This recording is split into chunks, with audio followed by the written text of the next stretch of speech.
আজকে ভগবান শ্রীকৃষ্ণের জন্মদিন উপলক্ষে প্রার্থনা জানাই বিশ্ব জগতের সকলের মঙ্গল হোক, সকলকে ভগবান শ্রীকৃষ্ণ সুখ সমৃদ্ধি দান করুক। আমাদের দেশ মাতৃকার দেশ উত্তর আরও উন্নতি হোক, আমরা যেন সকল বিপদ ঝড় ঝঞ্ঝা পাড়ি দিয়ে উঠতে পারি, আমরা সুখী সমৃদ্ধি বাংলাদেশ যেন গড়তে পারি।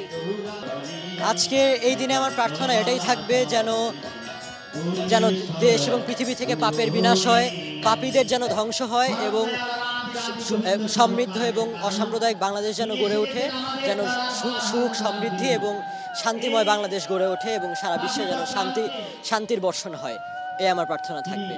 ভাদ্র মাসের অষ্টমী তিথিতে রোহিণী নক্ষত্রে ভগবান শ্রীকৃষ্ণ আবির্ভূত হয়েছিলেন।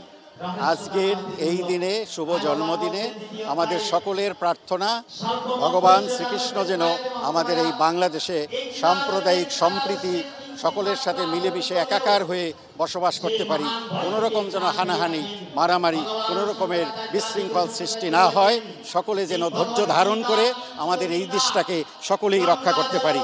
ভগবানের কাছে সেই প্রার্থনাটুকুই করছি। সর্বধর্মান পরিত্যাজ্য মাম একম শরণং ব্রজ অহং তাং সর্ব পাপেভ্য মোক্ষয়িষ্যামি মা শুচ।